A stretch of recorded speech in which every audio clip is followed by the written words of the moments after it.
je suis Isabelle Lepage, j'habite à Cartigny. Du coup, je suis éleveuse de vaches laitières avec mon mari et mon fils qui est salarié. Voilà. Et on fait de la transformation produits laitiers. Voilà. Très bien. Comment direz-vous que le rythme des saisons influence votre travail? Ah bah nous, on est extrêmement liés aux saisons parce qu'en plus, on est agriculteur bio. Donc, on est vraiment tributaire de la météo. Donc, forcément, des saisons qui, d'ailleurs, sont un peu des fois changeantes. Et du coup, oui, on vit vraiment avec les saisons parce que, de toute façon, voilà, les animaux, on ne peut pas les sortir s'il fait mauvais.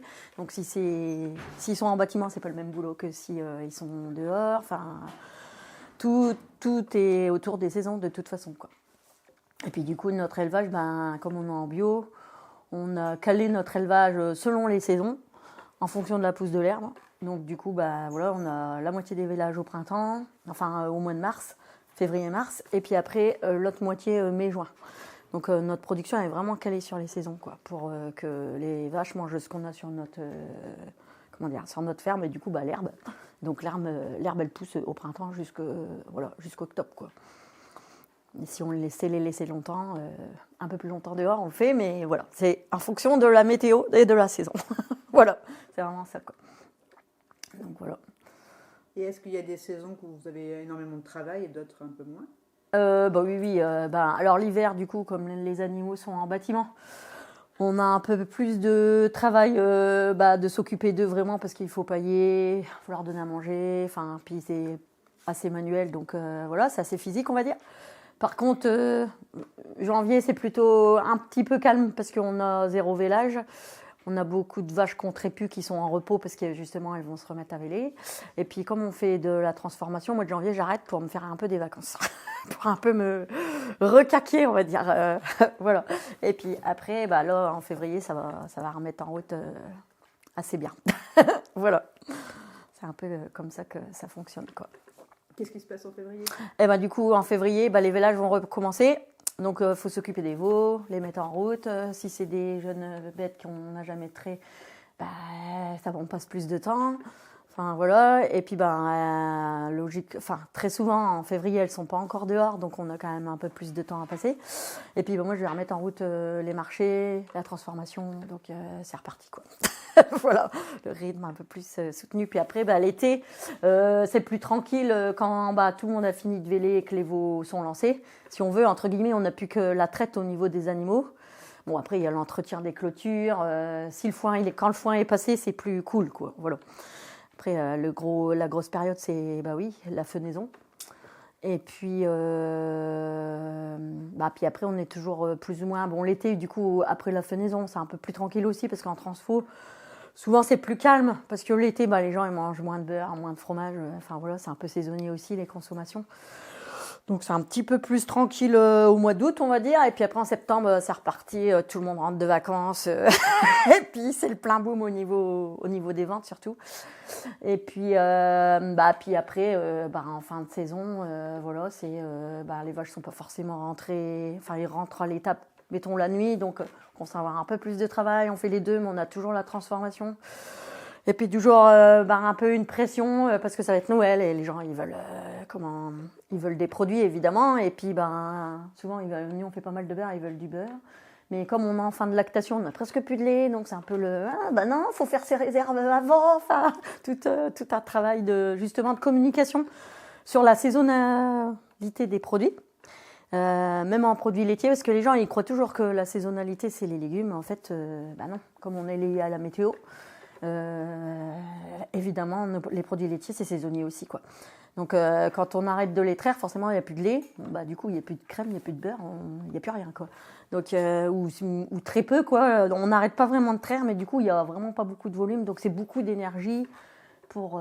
Il faudrait écrémer au moins 5 fois pour avoir assez pour faire une bâtée de beurre. Enfin c'est un truc qui n'en finit pas. Donc même d'un point de vue énergie humaine et puis même l'énergie électrique, c'est trop pour pas grand chose, quoi. Donc du coup on arrête. Un gros mois, quoi, un mois et demi, quoi. Et donc ça c'est tout un travail, oui, de faire rentrer ça dans la tête des gens. Et puis la meilleure qualité de lait, c'est quand les vaches sont à l'herbe. Donc au printemps c'est le top. Donc à chaque fois je leur dis mais faites vos réserves au printemps. C'est un produit qui se congèle. Il n'y a pas de souci, quoi. Au printemps ou alors après, au mois de septembre-octobre, après les foins, il y a une belle repousse s'il pleut, hein, en fonction de la météo. C'est pareil, on peut faire son stock de beurre, quoi. C'est là. Puis on a quand même un peu plus de volume à cette saison. Donc, c'est tout ça qu'il faut jongler. Alors, c'est un vrai, oui, un vrai travail auprès des consommateurs de sensibiliser à ça, quoi. Mais avec le temps, on y arrive. Voilà, c'est un peu comme ça qu'on fonctionne, quoi. Ce travail, vous le faites sur les marchés, c'est ça? Ouais, bah oui, en direct sur les marchés. Puis après, au magasin, je leur dis aussi. Et puis, à eux de communiquer auprès de leurs clients aussi. Donc voilà. Est-ce qu'il y a d'ailleurs des tâches qui vous donnent l'impression que le temps accélère ou au contraire qui ralentit? La vente, ça fait vraiment... parce que du coup, on est un peu aspiré. Enfin, aspiré. C'est hyper important d'être conscient qu'il ne faut pas se laisser aspirer par le commerce en général, quoi.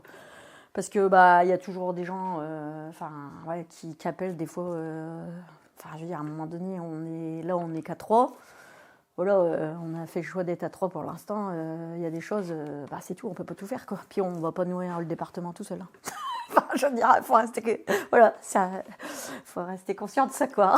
On a des limites humaines et physiques, on va dire. Voilà. Et puis après, voilà, il y a le troupeau, on a une 60aine de laitières. Bon, c'est déjà pas mal. Mais à un moment donné, on peut pas. La structure de la ferme, elle est comme ça, on peut pas tout changer du jour au lendemain. Et après, si on voudrait produire plus, on pourrait, hein, mais ça nécessite, pour être en bio, ça devient compliqué. Ça devient plus cohérent, quoi. Donc oui, plus les marchés, puis les dates, les plannings, du coup, de toujours. Ah oui, la semaine prochaine c'est le marché, donc il faut que je transforme. Enfin voilà, ça fait accélérer les choses. Ouais.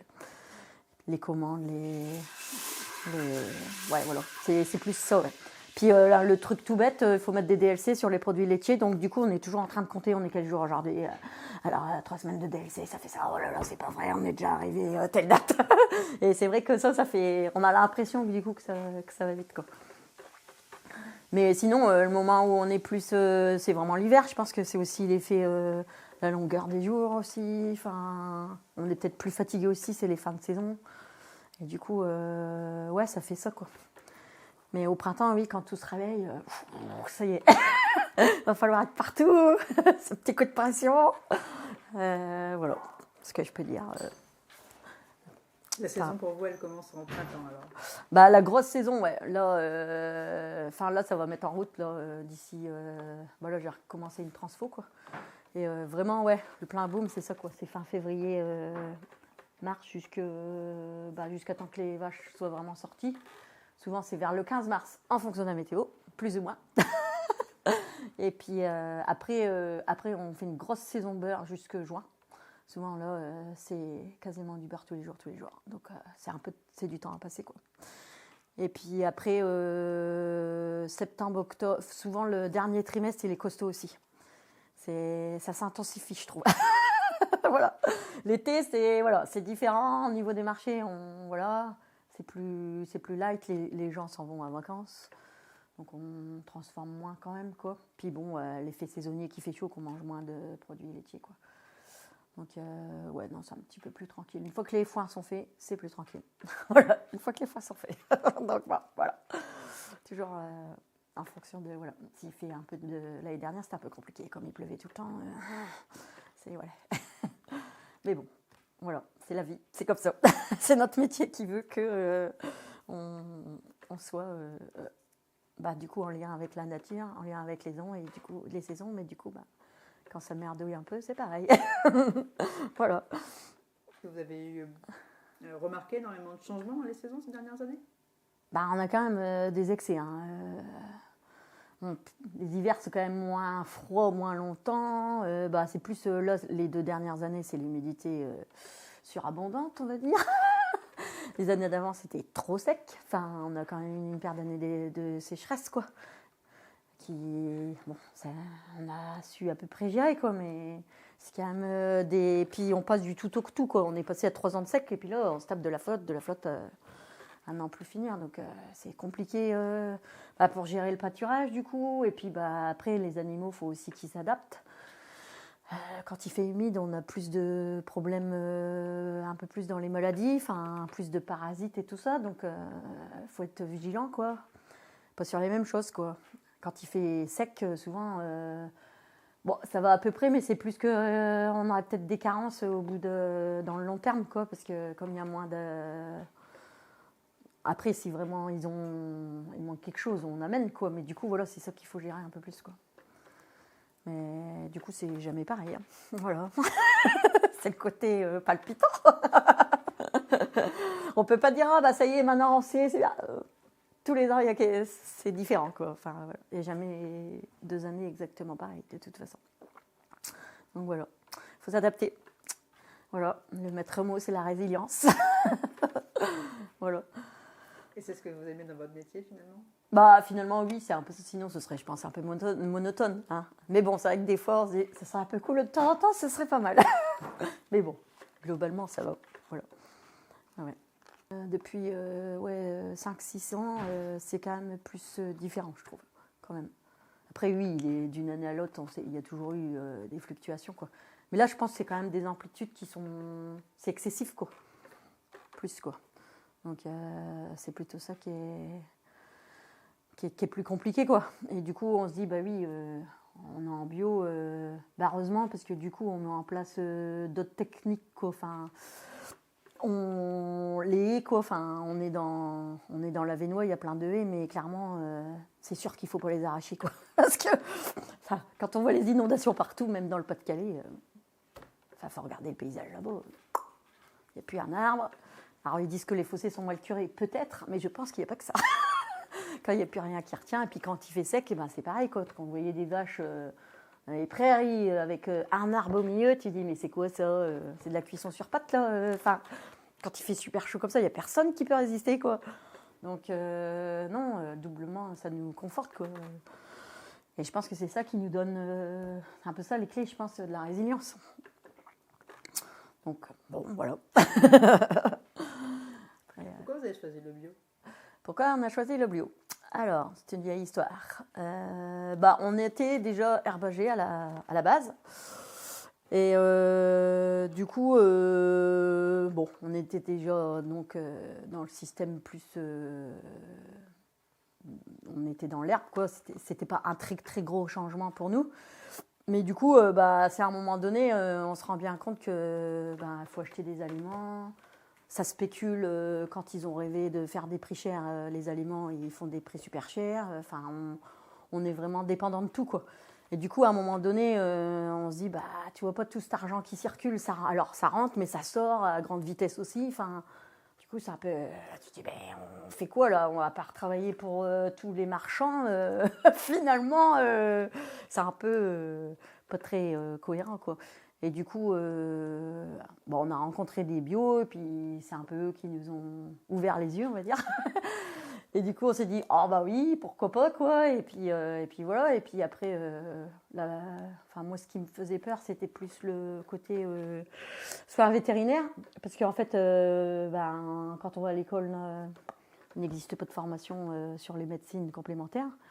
Du coup, je me dis, oh là, comment on va faire et tout. Puis en fait, quand on arrive dans le réseau des bio, il y a plein de formations qui sont proposées. Et du coup, il faut se former. Et puis, alors, on fait des erreurs comme tout le monde. Et puis, on finit par y arriver, quoi. Et puis, du coup, on se rend bien compte que finalement, notre travail, c'est d'atteindre un équilibre. Et puis que finalement, on fait quasiment que du préventif et très peu de curatif par rapport à avant. Et ça, c'est vraiment très, très chouette, quoi. Et puis de dire qu'on peut nourrir ses consommateurs de façon, pour le coup, là, on peut dire que c'est sain et durable, pas comme leur truc. Hein. Voilà. Du coup, c'est un vrai réconfort. On a vraiment l'impression d'aller dans le bon sens, quoi. Et puis du coup, d'être en lien, pas de se battre contre la nature, parce que de toute façon, on le voit bien, elle est vraiment plus forte que nous quand on voit les accidents climatiques. Qu'est-ce que tu veux faire? À un moment donné, essayons peut-être de la comprendre, allons dans le même sens, et puis tout va bien se passer, quoi. Enfin, plutôt que de, à chaque fois, remettre une louche, et puis d'entasser les problèmes encore plus profonds, quoi. Donc voilà, quoi. Et puis aussi, après, toute la partie santé, quoi. À un moment donné, moi j'ai tilté, c'est quand j'ai fait le rapprochement que les pesticides, enfin après nous on n'en mettait pas ici, hein. Mais moi, mes parents, ils étaient agriculteurs en culture et du coup, forcément, les produits. Et quand j'ai vu que les fabricants de cachets et de pesticides, c'est les mêmes boutiques, hein, quand même. Hein. Bayer, Schering, Romy Poulenc, ceux qui sont censés nous soigner et nous tuent avant. Donc, j'ai plus trop confiance en eux. J'avoue que c'est... Ouais, je crois que là, j'ai vraiment eu l'étincelle. Enfin, on a rencontré un peu toutes sortes des gens. C'est souvent les jeux de rencontres. Plus ça, quoi. Là, tu dis, bon, bah, c'est bon, il n'y a pas de doute, quoi. Ça, et puis le soja OGM... quand on a été en conventionnel, je me souviendrai toujours le marchand d'aliments qui dit ah bah oui, de toute façon 95% du soja de toute façon qui est commercialisé ici en France c'est de l'OGM. Hein. Il te dit ça quand il t'arrête le contrat quoi. Je pense qu'on a pris la bonne route. Et puis bah forcément les produits Enfin, je veux dire, on est soumis à la loi de la gravité. De toute façon, tout ce qu'on met, ce soit nous, les animaux qu'absorbe la Terre, ça va où dans les nappes phréatiques hein. Donc, à un moment donné, il faut arrêter de se voiler la face. Hein. Notre flotte, plutôt mal barrée, je crois. Non, mais c'est, je pense, très grosse. De toute façon, ouais, la prochaine problématique, ça va être l'eau, quoi. Enfin, on est en plein dedans, je pense. Autant des excès de pollution, enfin, là, ça déborde, machin, mais aussi les côtés secs, quoi. Puis enfin voilà, l'agriculture c'est transversal à la société. On voit bien pourquoi les migrants, la révolution, ben oui, à un moment donné, les politiques, il va falloir qu'ils fassent quelque chose. Quoi. Pourquoi les gens se barrent chez eux? C'est pas parce que ça va bien, hein, je pense. Donc bon, entre les guerres et puis les sécheresses, les gens où ils n'ont plus rien à bouffer, ben oui. Je pense que c'est l'instinct humain de survie, qu'on a envie d'aller se nourrir, quoi. Enfin, après, je sais pas c'est quoi la solution, mais il va falloir faire quelque chose quand même, quoi. Donc, oui, la santé, l'alimentation, je pense que, voilà, on a un vrai rôle à jouer, voilà, quand même, dans la société, quoi. C'est un tout, quoi, c'est un ensemble. On ne peut pas dissocier le social, l'alimentation, enfin... Tout est lié, quoi. Comme dans la nature, tout est imbriqué. Il y a rien, on touche à un élément, il y a autre chose qui se détraque, et puis voilà. Oui, tout est en lien, quoi, je pense. Et nous, on fait partie aussi. On devrait, c'est ça, je pense, le problème de l'agriculture en général, enfin de l'humain, le surhomme qui est au-dessus, qui gère tout, quoi. Alors que non, on fait partie de cet ensemble de la nature, quoi. On est un élément parmi tant d'autres, quoi. Mais on est quand même capable de détruire beaucoup de choses. Quand on voit ce qui se passe. Enfin, c'est mon point de vue personnel, là. Ça n'engage que moi. Voilà. Un peu le truc. Et puis, bon, on fait un marché aussi, du coup, sur la ferme. Un marché de producteurs avec d'autres collègues. Et du coup, c'est un marché 100% bio, 100% paysan. Et du coup, c'est pareil. C'est aussi des dynamiques de territoire qu'on crée, quoi, en faisant les marchés. De la sensibilisation, puis aussi dans nos zones un peu reculées où les gens, finalement, on se rend compte qu'ils ont quand même besoin de liens, quoi. Il y a beau avoir tous les écrans, ils ont 5000 connaissances, des copains partout qu'ils n'ont jamais vu, mais enfin, est-ce que c'est vraiment des liens, quoi? Et du coup, oui, je pense qu'il y a quand même une partie des gens qui a besoin de se rencontrer et encore besoin de parler avec des vrais gens, quoi, des vraies personnes. Je crois que c'est quand même... c'est quand même pas fini cette époque-là. Voilà, et puis du coup, dans cette dynamique, il y a d'autres marchés aussi qui sont créés. Et quand même, dans l'Avesnois, il y a une chouette dynamique de territoire par rapport à la bio quand même, quoi. Et puis, je pense aussi, grâce aussi on est quand même dans un parc naturel, donc il y a quand même des choses qui, du coup, il y a un peu des limites pour éviter d'arriver à la catastrophe agricole, quoi. Mais bon, ça limite pas tout, hein, mais il y a quand même un peu des jalons. Et puis du coup, ils nous aident aussi, nous, les bio, avec la charte du parc, c'était objectif 30, je sais plus, 30% de bio, non, en 2025 ou un truc comme ça. Là, ils sont en train de refaire une note objectif 2040. Donc, en face, il y a un peu de moyens financiers pour avoir de l'animation sur les territoires, pour sensibiliser les agriculteurs, les citoyens, tout ça, à d'autres pratiques, quoi. Et tout ça, ça fait quand même partie d'une dynamique, quoi. Enfin, c'est important aussi de ne pas d'être isolé dans son petit coin. On pourrait mal finir assez vite, je pense. Enfin, je vais dire mal, tristement, quoi, malheureusement. Et il y en a quand même, quoi. Donc, voilà. On déborde peut-être de l'espace-temps, j'en sais rien. Voilà. Et est-ce que le passage au bio a changé justement votre rythme de travail finalement? Oui, parce que c'était plus saisonnier, quoi. Enfin, à cette époque, on ne faisait pas de transformation, mais ouais, on a tout recadré les vélages au printemps, parce qu'avant, ça avait les plus ou moins tout le temps. Donc, toujours du travail tout le temps, quoi. Et du coup, là, on est vraiment en rythme des saisons. Et je pense que même biologiquement, on a forcément un rythme.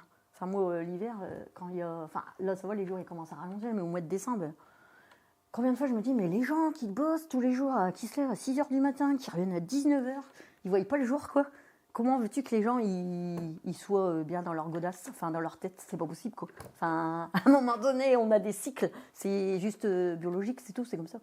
Et je pense que c'est hyper important de les respecter, quoi. Aussi bien pour nous que pour les animaux. Parce qu'à un moment donné, voilà, quand on va à l'encontre, bah oui, après, il faut faire des piqûres de cire et de machin, parce qu'ils sont en carence de cire, machin. Enfin, c'est un peu juste n'importe quoi, fait dans le bon sens, et puis ça va bien se passer, quoi. Enfin, il y aura beaucoup moins d'interventions. Hein.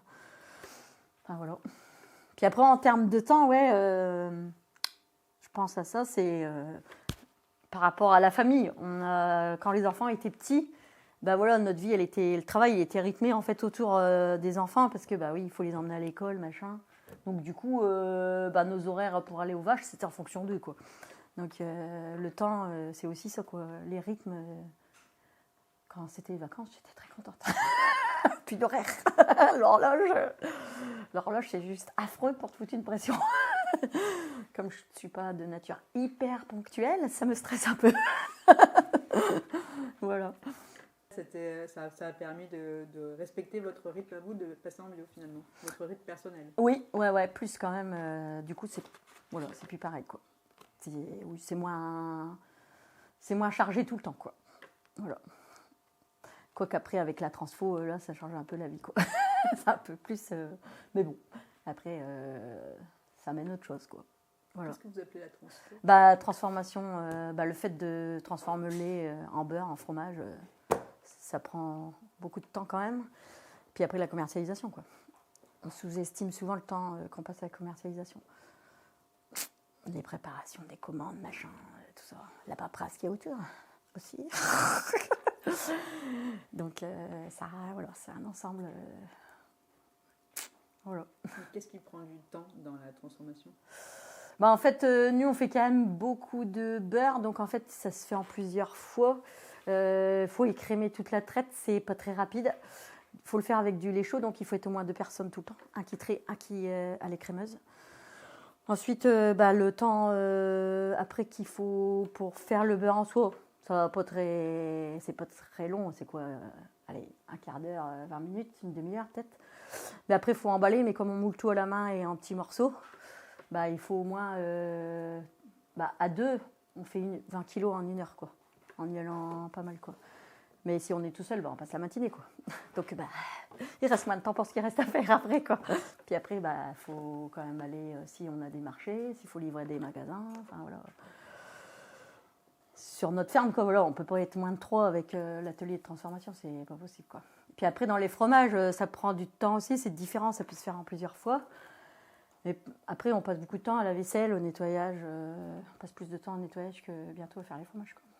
C'est tout, c'est comme ça. c'est pas la plus belle partie, le nettoyage. Mais bon, on peut pas passer à travers, c'est normal. Donc voilà, quoi. Et puis c'est toujours, après, c'est un temps, faut les retourner tous les jours, voilà, on peut pas dire aujourd'hui je vais pas, tiens, j'ai pas envie d'y aller, je vais pas. Ça va coller au gris, ça va pas aller, ça va faire des fromages pas très beaux, quoi. Enfin voilà, c'est quand même, faut y aller au moins 2 fois par jour, quoi, quand ils sont moulés. Donc c'est des choses qui se rajoutent en plus du travail du quotidien autour des animaux, quoi.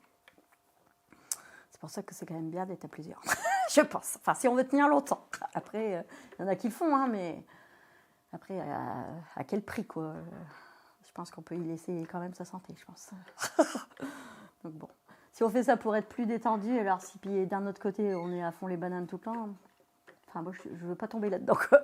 Même si des fois, ça arrive que ça va quand même un peu vite, mais bon, on essaye d'être prudent là-dessus, quoi. Attention. Voilà. D'ailleurs, vous diriez que vous accordez suffisamment de temps aux autres parties de votre vie hors travail, finalement, à chaque moment de votre vie? Ça dépend, ouais, c'est pas énorme par rapport, je pense, en comparaison. aux autres métiers. Voilà. Après, je pense qu'on fait des métiers quand même qu'on subit pas, quoi. Celui qui fait ça, normalement, c'est un peu limite peut-être de la passion quand même. Puis le fait d'aller au marché, tout ça, c'est du travail, mais c'est pas non plus. Des fois, il y a des gens qui disent bon, bah, bon courage hein, pour le marché. Oh, je dis non, ça va. J'ai pas besoin de courage. C'est quand même des moments où on rencontre les gens, où on voit les collègues, où on échange. C'est quand même. C'est pour les gens qu'on fait ça aussi, quoi. Enfin, je veux dire, on a un vrai soutien aussi. Même des fois, quand on a des choses qui vont pas, tout ça, bah, nos consommateurs sont toujours là, quoi. On se dit, bah, quand même, ils sont quand même sympas. Hein.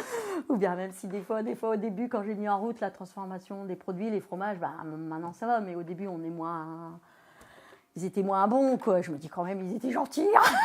Enfin, voilà, on a quand même une clientèle militante et soutenante, quoi, d'un mode de fonctionnement aussi, quoi, parce que c'est des gens attachés à des valeurs et bah voilà, ils nous soutiennent du coup, quoi, même si des fois on n'est pas toujours au top, quoi. On fait ce qu'on peut évidemment, mais avec le temps ça va, on y arrive, hein, mais ils acceptent les écarts et enfin voilà, il y a une vraie confiance mutuelle qui est installée, et c'est quand même chouette, quoi, je trouve. Voilà, ça nourrit le quotidien, ça, quand même. Des fois, quand on est englouti, on se dit bon, allez. Il y a des gens, on se dit, bon, pourquoi je me suis embarquée là-dedans. Quand on est un peu enseveli, et puis après on se dit, oh, bah, quand même, c'est quand même chouette. Donc on passe quand même des bons moments, quoi. Voilà. Vous direz que vos semaines, ou en tout cas vos journées, sont entre le moment du travail et le moment du repos, ou le moment de l'échange, ils se mêlent un peu finalement. Oui, ça peut être un peu ça, quoi. Voilà, c'est ça. Oui, voilà, le temps, voilà, c'est ça. C'est un mix, quoi. Voilà. Mais bon, voilà, maintenant, quand notre fils il est revenu avec nous, c'est plus facile. Parce que comme il connaît l'élevage, on peut un peu, des fois, s'en aller un peu plus, quoi. De dire, on s'en va 3 jours ou 2 jours, il y a quelqu'un qui peut rester, quoi. Quand on est à 3, ça permet de faire ça, qu'avant, c'était un peu plus compliqué. Voilà. Parce que quand c'est des salariés, c'est pas toujours... Enfin, voilà. C'est pas toujours si simple que ça. Nous, on connaît tout par cœur. Puis c'est bien sûr quand on s'en va qu'il arrive quelque chose qui n'arrive jamais quand ils sont là. Donc ça peut être perturbant. Donc voilà. Et que là, c'est plus facile, quoi. Vous arrivez à prendre des vraies vacances? Après, on s'en va jamais hyper longtemps. Hein. On s'en va... Bon, puis après, je crois que comme on n'est pas habitué, moi, je sais qu'au bout de 4 jours, ça y est, je crois que j'en ai un peu... Je préfère partir plus souvent, mettons même que 2 jours ou 3 jours, et ça fait une coupure, quoi. Et puis c'est reparti, quoi. Voilà. C'est bien aussi, quoi. Voilà.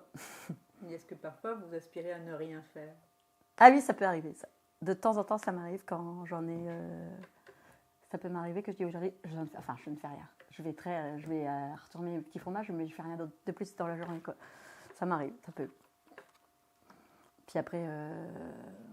Il y a eu un moment donné où j'ai déjà eu ce ressenti de... Bah, de toute façon, il fallait que j'aille... j'arrête un peu, quoi, un moment dans la journée, vraiment, parce que je me sentais pas bien, quoi. Ça, c'est pas arrivé souvent, mais un peu trop de pression, quoi.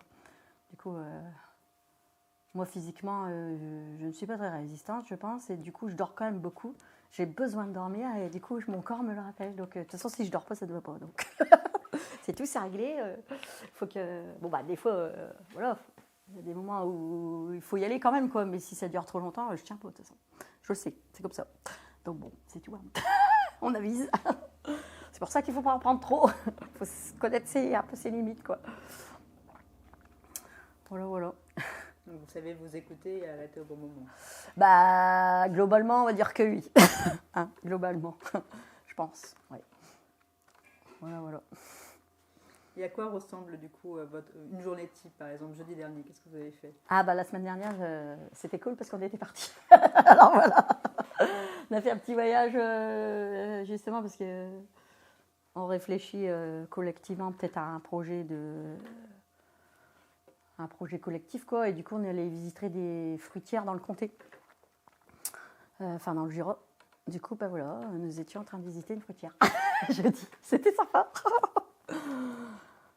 Voilà. Donc ces moments de formation ou ouais, voilà, rencontre, formation. C'est des moments de coupure finalement dans votre oui, travail? aussi, ouais. Ça c'est bien. Aussi, puis bah du coup, on rencontre des gens, on se rend compte que finalement les problèmes sont les mêmes partout. Des fois, c'est bien aussi de se le dire qu'il n'y a pas que nous. On pourrait dire, oh là là, c'est pas possible, ça va pas, ça va pas. Mais oui, c'est tout le monde qui a des trucs en fait. Donc, ça change pas la donne, mais quand même, c'est moins pesant. Voilà. Puis, des fois, oui, il y a des échanges de, moi, je fais comme ça, toi, tu fais comme ça. Des choses qu'on essaye parce que l'autre, il nous a dit ça. Donc, ça peut être aussi sympa, quoi, de tester des organisations de travail aussi différentes ou des choses comme ça, quoi. Donc oui, c'est toujours riche, même les formations qui durent qu'une journée, en général, c'est aussi intéressant aussi parce qu'on rencontre d'autres paysans dans les mêmes problématiques, quoi. Donc ça fait des fois avancer la tête. Voilà. Vous m'avez parlé tout à l'heure d'un moment qui est un peu compliqué aussi, c'est le foin, c'est ça? Du coup, c'est plus en fonction de la météo. Alors moi, j'interviens pas beaucoup, c'est plus du coup Mathurin et Jean-Michel, quoi. Mais du coup, voilà, quand il fait bon, faut y aller. Ça dure pas toujours très longtemps, mais bon, quand le soleil est là, faut y aller. Donc souvent, quand ces moments-là, quand c'est comme ça, je trie souvent toute seule, ou bien c'est si tout tombe en même temps le même jour. Quoi. Je sais qu'une fois, on n'était qu'à 2 avec Jean-Michel. C'était le marché, il y avait un camion de paille qui s'amenait et il y avait encore du foin à faire. Tu vois, bien sûr, le camion de paille, il s'amène au moment du marché. Ah, c'est pas possible. Voilà quoi, c'est des fois des trucs qui s'emboîtent comme ça. Bon, finalement, ça a été, je sais plus comment on a fait, mais on a trouvé une solution. Mais voilà quoi, c'est des choses qui des fois tout se met d'un coup, quoi. Enfin, le marché ici, ou bien oui. Des fois, une fois, Jean-Michel il s'en allait. Moi, j'avais un marché, j'avais plus qu'à sortir les vaches avant de partir. Ils se sont barrés. Forcément, je suis arrivée. Je dis non, je peux pas laisser les vaches courir partout, quoi. Je suis arrivée 1 heure en retard au marché, quoi. Alors, le marché il dure 2 heures, quoi. Oh, je me dis oh là là. Alors, j'ai appelé, je dis j'arrive, mais je vais être en retard. Voilà, des imprévus toujours, quoi. Et puis, voilà, ça a été compliqué, quoi. Mais bon, ça s'est fait quand même, hein. On y arrive toujours, mais petit coup de pression. Donc, voilà, il y a des petites choses comme ça qui arrivent. Puis bon, voilà, les animaux, ils ont dû sortir. Hein. J'étais pressée. Allez, hop, il y a une casse sautée au-dessus. Alors, tout le monde passait. Donc bon, voilà, c'est vivant, donc tout peut arriver. Tout peut bien se passer, mais aussi, voilà, il peut y avoir aussi des petites choses. Finalement, votre rythme de travail, il est très basé sur les marchés et sur finalement la vente. Quand même, du coup, oui, parce que de toute façon, il faut de toute façon traire 2 fois par jour, quoi qu'il arrive. Donc, voilà, ça. Et du coup, oui, quand il y a les marchés, souvent, c'est des marchés plutôt du soir. Donc, moi, je suis pas là le soir à la traite, quoi. Voilà. Donc, ça dépend des fois. Soit, l'été, si on est tout seul à traire, c'est pas grave, ça va. Un peu plus de temps, mais ça va. Mais l'hiver, c'est vrai que si on se retrouve tout seul, c'est un peu moins... Voilà. On y arrive toujours, mais c'est plus long, quoi. Pourquoi il y a une différence entre la traite d'été et les traites d'hiver? En fait, parce que l'été, on les traite puis on les remet dehors. Que l'hiver, il faut les pailler, il faut les nettoyer. Et puis, il faut leur donner du foin. Parce que du coup, il n'y a pas d'herbe. Donc, tout ça, ça se fait plus ou moins à la main, on va dire. Donc, forcément, on met plus de temps. C'est un peu mécanisé, mais pas complètement. Donc, voilà. À quoi ressemble une journée auprès des animaux, finalement? En fait, le matin, on se lève, on traite. Après, on fait une petite pause là, déjeuner. Et puis après, souvent, on paille les parcs et tout ça. Et puis, l'après-midi, par exemple, en ce moment, s'il fait bon, il y a du bois à faire, quoi. Voilà. Dans les prairies. Et puis après, au printemps, c'est, refaire des clôtures, parce qu'il y a toujours des cassés, tout remettre en ordre. Et puis, on fait du pâturage tournant, donc ça, mon fils il s'occupe de ça. On les charge quasiment tous les 2 jours. Du coup, il faut recouper les parcelles avec des fils électriques. C'est pas forcément très dur, mais ça prend du temps. Puis après, l'été, on passe beaucoup de temps, l'air de rien, à abreuver, quoi. Il faut aller chercher de l'eau, faire le tour de toutes les bêtes qui sont dehors. Donc, on a vite fait passer au moins 1 heure, 1 heure et demie. Une personne qui passe au moins, je sais pas, combien tu mets de temps pour faire l'eau à l'été? Ouais, 2 heures par jour, quoi. Donc, bon, voilà. Si par exemple on se retrouve tout seul et puis qu'il y aurait de la vente à faire, faut s'organiser, de finir le boulot pas trop tard, d'aller donner à boire à tout le monde avant de partir. Enfin, c'est tout ça quoi. Puis après, dans les bêtes, des fois, on les change de prairie. Du coup, donc si on va sur la route, on y va à plusieurs. Enfin, c'est toutes ces choses-là quoi. Après, s'occuper d'animaux, des fois, qui ne sont pas trop bien, ça arrive. Hein. Donc, oui, on peut passer du temps. Puis quand les veaux ils naissent, des fois, il y en a qui boivent bien, puis il y en a d'autres qui c'est plus compliqué. Donc, il faut les mettre en route, quoi. Ou bien des vaches qui ne donnent pas leur lait, ou bien, enfin, peut se passer plein de choses, quoi. Des fois, ça va très bien, mais des fois, c'est moins... Ça dépend des moments, quoi. Donc, voilà, variable. Variable. Vous finissez vos journées tard? Si c'est les vaches en ce moment, vers 8h30, on est rentré. Après l'été, moi souvent, la transformation le soir, je mets de la crème parce qu'on écrème toujours le soir, parce qu'il y a plus de matière grasse le soir. Donc je mets en pot souvent. Après la traite, des fois j'ai fait du fromage, j'ai goûté le matin, mais du coup il est bon le soir, donc je fais aussi après la traite. Donc ça peut m'arriver de rentrer pas trop de bonne heure. Des fois 9h30, ça m'est déjà arrivé, quoi. Mais bon. Alors, des fois, je pourrais peut-être faire avant, mais comme j'aime pas trop être enfermée, et s'il fait bon, je dis tant pis, je le ferai après. Donc, du coup, ça rallonge. Voilà. C'est un peu. Si je pouvais avoir un local de transformation au grand air, ce serait super. Mais c'est juste pas possible. Voilà. Ouais. Voilà. Oui, vous avez finalement cette liberté d'organiser votre journée comme vous le sentez. Oui, voilà, c'est ça. D'oublier les rendez-vous et puis mais oui, au fait, voilà. Ça va quand même, vous voyez. Oui, c'est quand même la flexibilité qu'on a. Alors, il y a beaucoup de choses qui nous sont imposées, mais voilà, cette liberté-là, on l'a quand même, quoi. Puis on va traire à l'heure qu'on veut, quoi. Voilà. Après, il y en a qui sont très, très rythmés. Après, on s'impose le rythme qu'on a envie de s'imposer. Hein. C'est tout à fait personnel. Voilà. Et vous imposez quel rythme à vous? Du coup, nous, on n'est pas hyper matinal. Bon, là, ça y est, va falloir commencer à se réveiller un peu plus. Mais sinon, en saison, on se lève vers 7h, quoi. L'hiver, c'est plutôt 7h30, mais des fois, ça peut arriver de se rendormir. Mais bon, c'est tout. De toute façon, quand il pleut et tout, quand c'est comme ça, c'est plus tranquille, quoi. Du coup, on fait pas les mêmes choses, quoi. Donc on va de toute façon pas les faire de bois, rien dans les pâtires. Quand il pleut, c'est pas possible, quoi. Donc voilà, c'est des petits moments plus creux. Donc, du coup, on fait des papiers. Après, il faut quand même le faire, mais du coup, on a moins mal au cœur de faire des papiers quand il pleut que quand il fait du soleil. Voilà, c'est ça. C'est psychologique. Voilà.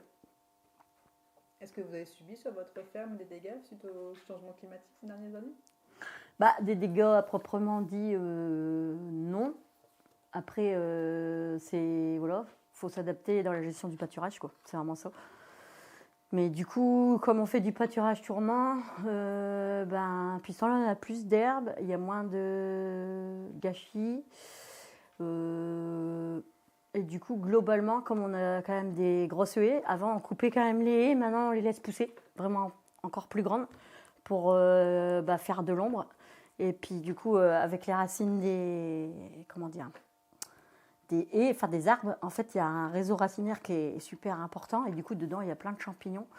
Et puis tout ça, c'est une super vie du sol. Donc le sol, il est quand même plus aéré. Et du coup, le pouvoir tampon, il est plus important. Et du coup, quand il fait super sec, ça sèche moins.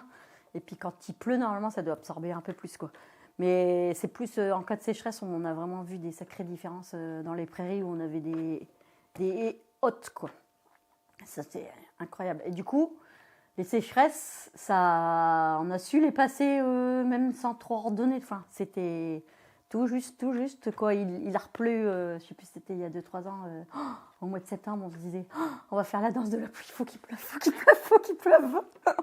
Et puis, quand il s'est remis à pleuvoir, on a eu super herbe, comme on n'avait jamais eu en l'arrière-saison d'ailleurs. Mais ouais, non, oui, la gestion. Il y a vraiment une adaptation à faire avec la gestion du pâturage, la conduite des haies aussi, du coup. ça a vraiment un impact fort, quoi. On peut pas dire, oh, on a toujours fait comme ça, on fait comme ça. Ou bien, d'habitude, on fait ça à cette date, on se fait ça à cette date. Non, c'est plus possible de faire ça. Il faut vraiment... faut aller observer ce qui se passe sur le terrain et puis faire. Parce qu'il y en a qui sont quand même un peu comme ça. Faut toujours faire comme ça, faut toujours comme ça. Ou bien, machin, il a dit de faire ça, donc ils font. Bah, à un moment donné, faut être aussi acteur de son métier et pas être dans la sous-traitance de certains techniciens. Alors peut-être que des fois ils ont raison, hein, j'en sais rien, mais enfin, je sais pas. C'est aussi ça notre liberté de pouvoir faire ce qu'on veut quand on veut, quoi. Enfin, après on peut aller pêcher des infos, se renseigner, demander des conseils, quoi. Mais à un moment donné, des fois on reçoit des classes, je leur dis, vous avez un cerveau, hein, vous pouvez vous en servir. Voilà, c'est quand même important, quoi, de ne pas se laisser guider par Pierre-Paul Jacques. Comme ça, puis souvent les conseillers sont des marchands, hein. Donc méfiance quand même. Faut rester lucide, quoi. Voilà, c'est quand même important. Bon, puis après avec l'expérience, on finit. Nous, on est un peu plus vieux maintenant, alors voilà, le grand âge peut amener des choses positives. C'est pas que mauvais d'être vieux. Mais du coup, oui, à force, on a quand même un peu d'expérience. Bon, ça n'empêche pas qu'on peut se tôler quand même, hein, mais on a moins de stress, je pense. On est plus détendu, quoi. On dit, ça va aller, on va faire comme ça. Voilà. C'est... Voilà, quoi. Je vois que vous ne portez pas de montre. Ah non, bah oui, ça c'est... ça doit être lié. C'est pour ça que je suis toujours en retard. Non, je ne supporte pas.